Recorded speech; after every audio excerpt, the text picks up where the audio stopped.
Asante sana mawaziri mlio hapa, principal secretaries, wageni wote, wananchi wa Nairobi na Kenya na marafiki zetu waliotutembelea, hamjambo.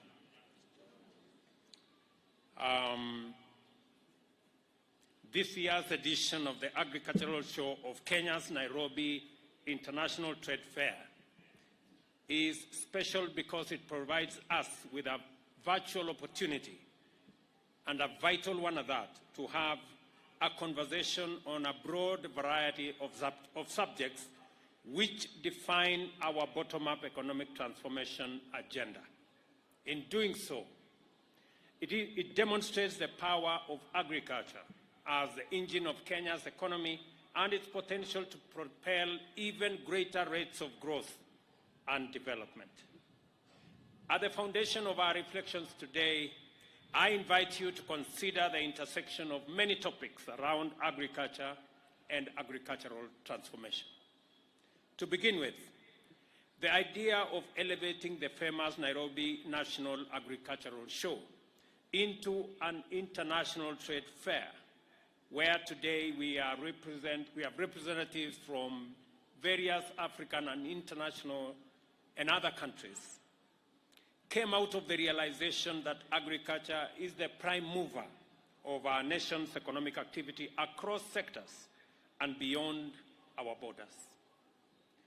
It is therefore critical that we use opportunities such as this to engage a broader regional, continental, and global audience. The conjunction of agriculture and trade is just one, and certainly not the only example of the manner in which agricultural transformation and performance directly affects the performance of other sectors and is also affected by the activities in other spheres of economic pursuit. Once we proceed beyond subsistence agriculture, we have to take account of such matters as competitiveness, productivity, efficiency, value addition, manufacturing, and most certainly, trade, both local and international. This matter means that we must also give consideration to linkages, both forwards and backwards, between agriculture and industrialization, trade and services sector, as well as the powerful connection between agricultural performance and the most critical challenge we confront today, the cost of living, the subject of poverty, trade deficit, and of course, the big influence agriculture has on unemployment. I shall therefore focus on the plan being implemented by the government to address our most critical development challenges, with specific emphasis on the salient aspects of this year's theme: high productivity, technology-enabled, and science-driven climate-smart agriculture, together with globally competitive trade in high-value agro-industrial products.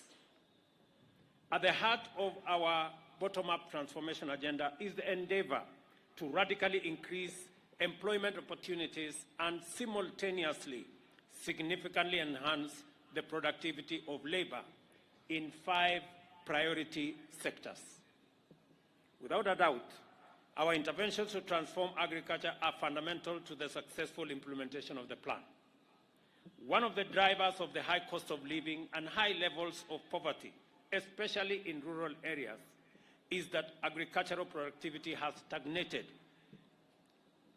even as our population rose. Consequently, our food production more often than not falls below demand, and the importation of food increases our trade deficit and increases food prices. Given that food constitutes up to 54% of household expenditure, agricultural productivity is therefore a very high priority.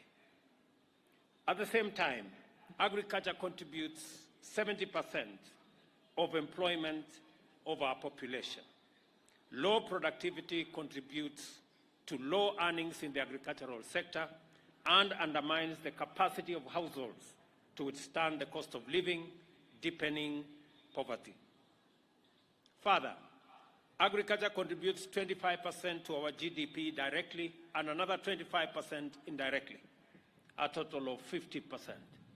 Low productivity responsible for deficit in essential agricultural produce is responsible for high importation, which depletes our foreign exchange and deepens the negative trade balance, worsening economic situations everywhere. Very few sectors of our economy have endured as much shock and stress as agriculture on account of extreme weather events, erratic climate, and the other adverse impacts of climate change. Our nation and our region has just emerged from a devastating spell of drought, which lasted for 6 seasons, leaving behind a catastrophic trail of famine, undernourishment, loss of crops and livestock, disrupted livelihoods, increased poverty, and weakened resilience. Yet we are not here to talk about all that is negative, especially when the prospects of a turnaround are so clear before us. This overview is intended to be a contextual backdrop of the opportunities that exist for local and international investors to direct capital and technology into agriculture and agro-industrial manufacturing in order to set out our economy on a path of transformation. We make agriculture a high priority for strategic intervention for a range of excellent reasons. The first, of course, is that directly and positively affects the incomes of 2/3 of our population. Higher incomes not only make a better standard of living possible, it facilitates savings, investment, propelling growth, and makes agriculture offer higher employment and income multipliers and contribute to significant poverty reduction. Equally critical is that such intervention, and intentional intervention at that, addresses the cost of living, especially for the poor who spend up to 60% on food, as well as households in general, for whom food contributes, as I said earlier, 54% of their expenditure. Utilizing our full agricultural potential can mitigate our dependence on food imports, protecting our foreign exchange, and insulating us from vulnerability to international price shocks. At the same time, we remain most globally competitive in agriculture, both in traditional crops like tea, coffee, cut flowers, and vegetables, as well as emerging export crops such as macadamia and avocado. This means that transforming agricultural activity will turn around our balance of trade through increased exports.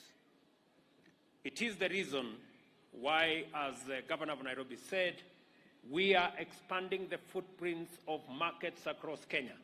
Apart from the markets we are building in the city of Nairobi, we are building another 400 markets in rural areas in Kenya and 47 county aggregation and industrial parks. This will serve as outlets for our farmers. And these facilities will not only have storage, it will also have cold rooms. It will also have value addition infrastructure. And it will also have common user facilities for people in the space of agro-processing and value addition, so that we can not only create jobs, we can also add value to our products, increase incomes for our farmers, and eliminate wastage. Because when we provide storage and cold rooms, we eliminate post-harvest losses that come as a result of wastage that accompanies infrastructure that is not sufficient for our farmers to use to protect themselves from unnecessary losses. Kenyan manufacturing remains largely defined by agriculture.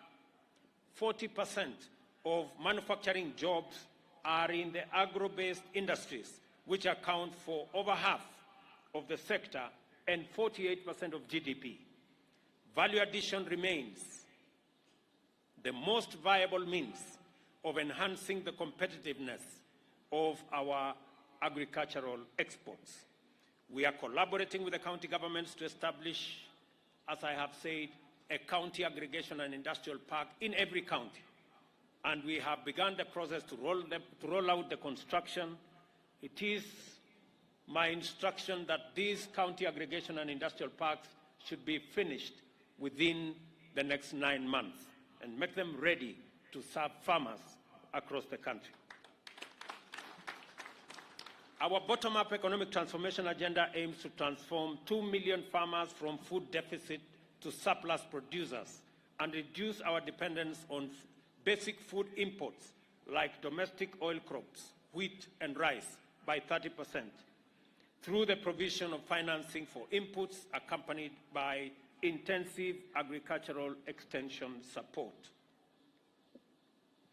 Fertilizer alone contributes up to 30% of crop productivity. Since assuming office, we have taken decisive steps to reduce the price of fertilizer through the fertilizer subsidy program from Kenya shillings 6,500 per 50 kilogram bag to 3,500, then further to 2,500. As a consequence, 4 million 50 kilogram bag of soil and crop-specific fertilizer has been distributed so far, with 2 million 50 kilogram bags expected to be distributed for the short rains between now and December, and a further 6 million bags during the season of 2024.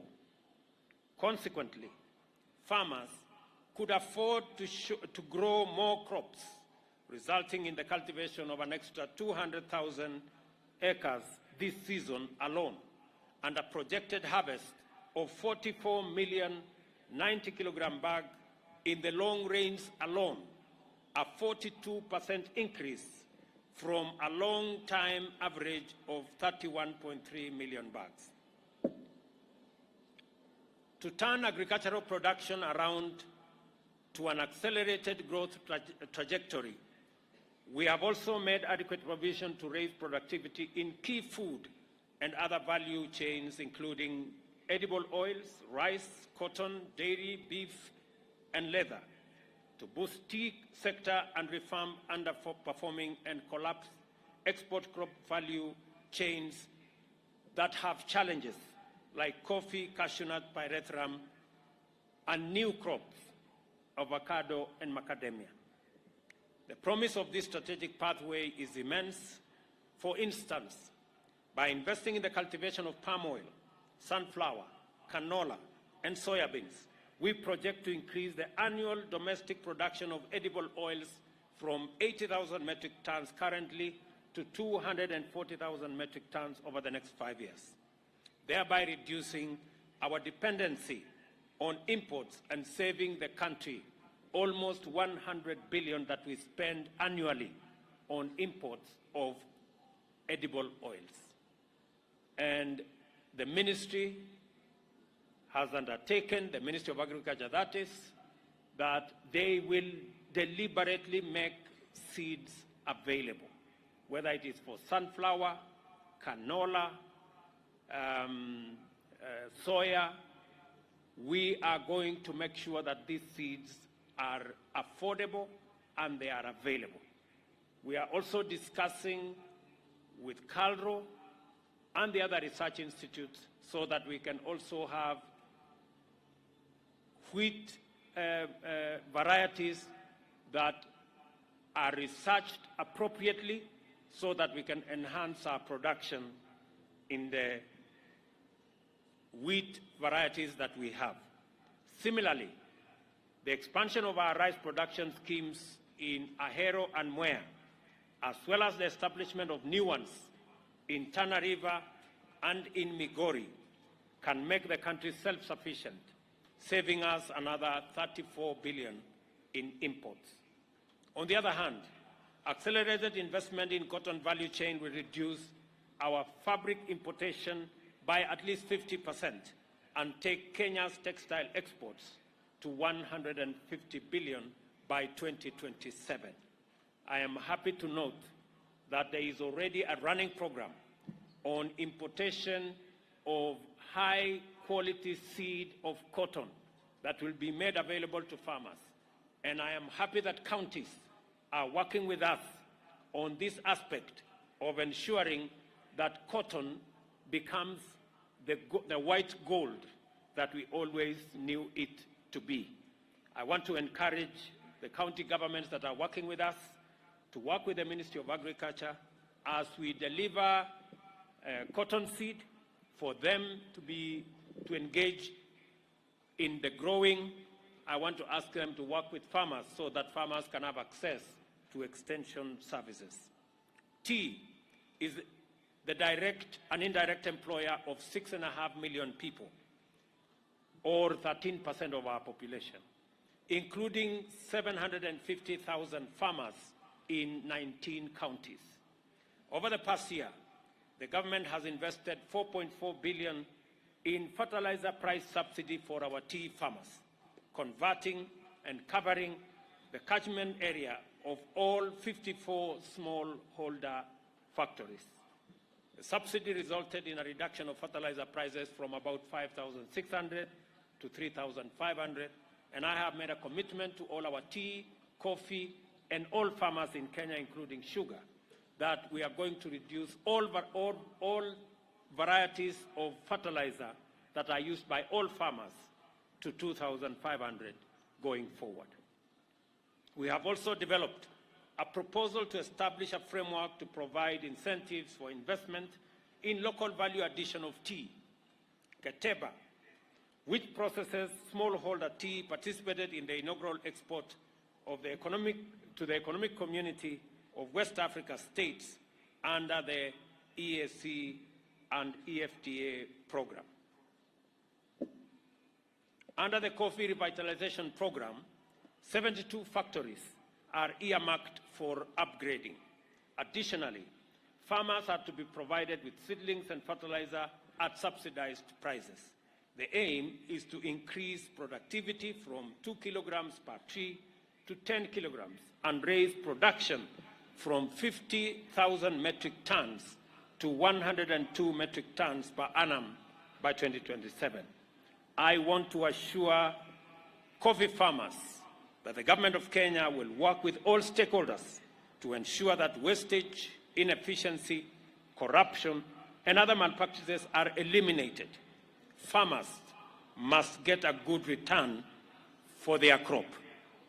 I want to assure all farmers, let me be specific about coffee. I know at the moment there are challenges in the coffee sector. I have taken a keen interest. My deputy is seized with that matter, and I want to assure our farmers that the government of Kenya will do whatever it takes to make sure that farmers don't suffer the consequences of what we have seen in the past, where a few people benefit and the rest of the farming fraternity are in poverty. Wakulima wote, especially wakulima wa kahawa, niwaambie ya kwamba tutahakikisha.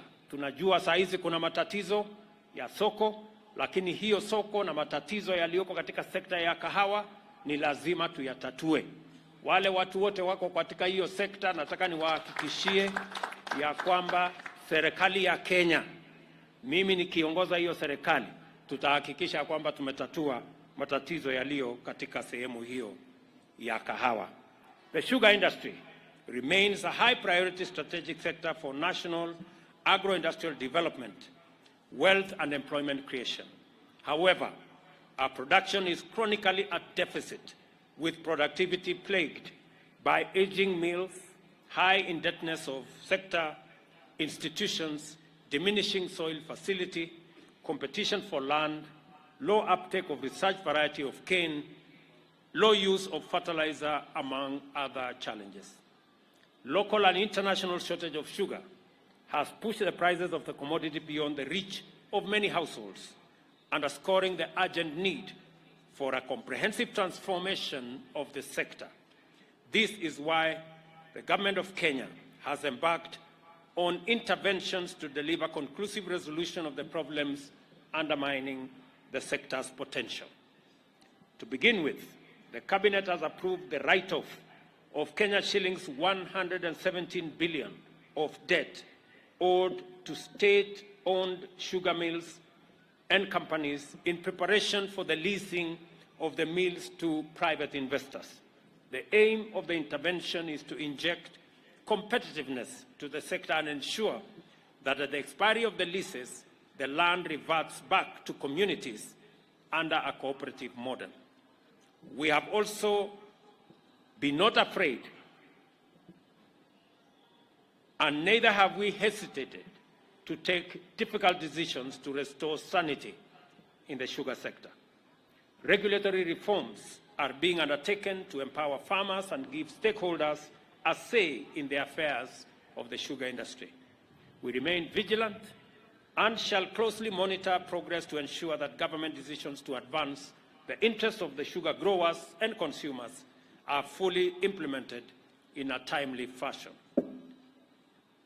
The conversation we have initiated with leaders from the sugar belt will be sustained until we find a lasting solution to the chronic challenges that have brought the sector to its knees and impoverished thousands of hard-working farming households. On leather, we are investing 1.7 billion in the 2023-2024 budget to develop the leather pack industry in Kenania. There will be more investments by government and private sector to further transform the leather value chain into a globally competitive finished leather and leather goods manufacturing industry and reduce importation of leather goods, especially footwear. As a short-term measure to mitigate the high cost of food, the government has waived duty on imported maize, rice, sugar, and raw materials for manufacturing of livestock feeds. Specifically, in this year's budget, we have waived duty on yellow maize for animal feed production. I will shortly have a conversation with all the manufacturers of our animal feed so that we engage and find ways beyond the interventions we already have to ensure that our dairy, leather, and in general livestock sector is taken care of.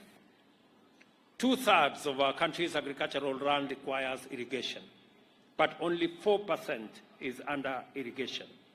I believe that irrigation is a singular transformative intervention that will liberate agricultural productivity from low and erratic rainfall patterns and enable farmers to be in active production throughout the year. And that is the reason why we have a comprehensive government program to ensure that we harvest and store water in dams, in microdams, in ponds, and a comprehensive program is being undertaken by the Ministry of Water and Irrigation and working with the private sector under the PPP program to ensure that we increase the land under irrigation from the current 60,000 to 250,000 by next year and 500,000 hectares in 5 years.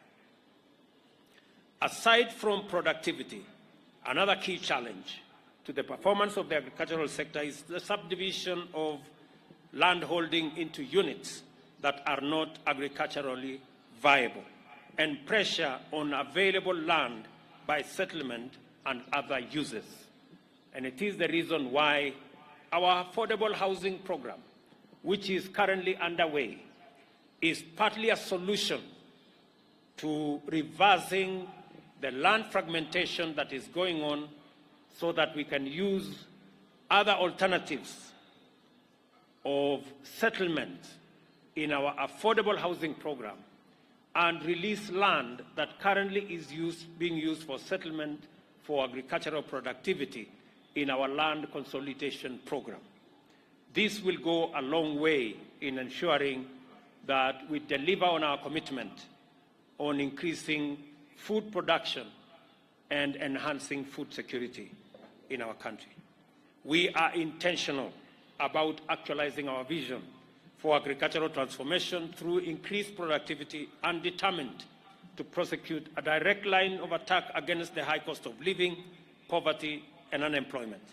We have embarked on the focused execution of the plan to enhance productivity in several agricultural value chains to promote self-sufficiency and also export competitiveness. We expect the fruits of this intervention to begin accruing shortly, and in the maize, especially in the maize harvesting season, through sustained affordability of stable and other food commodities. In all our interventions in supporting production, we have chosen the prudent and promising option to subsidize production. We have chosen to take the side of farmers, Kenya's foremost hustlers, and the people at the bottom of the economic pyramid. We have embraced bottom-up transformation of the foundational sector, that is agriculture, in order to ignite the engine of our national development. And in doing so, we have intervened to bring all the variables within our reach, affecting the cost of living under control through strategic investment in critical value chains. This leaves us with a separate undertaking of managing the variables beyond our control, which are subject to global market and supply chain dynamics. I wish to emphasize that for the benefit of the local and international investors, that all the strategic interventions in various sectors and value chains represent attractive investment opportunities that will generously reward smart capital, especially capital that concerns itself with appropriate technology and innovation. You are encouraged to get in touch with the Ministries of Agriculture and Livestock Development, Water and Irrigation, and Industrialization, Trade and Investment for further details regarding the various investment opportunities. Regardless of sector or value chain, any discussion of climate-smart agriculture or trade initiatives or bottom-up agricultural transformation is a discussion of opportunities for investment. I commend the Agricultural Show of Kenya and its affiliates and partners for once again putting together another edition of the Nairobi International Trade Fair that meets the highest standard. And I am encouraged by the many Kenyans, the thousands of Kenyans that I have come across as I went around this showground. Congratulations to the organizers, my very best wishes to ASK, and we look forward to working with you going into the future. Asanteni sana. Na nataka niwashukuru wakulima wote. Vile nimesema hapa, kilimo ni muhimu kwa sababu inatusaidia kupunguza gharama ya maisha kwa kuhakikisha kwamba tunazalisha chakula ya kutosha.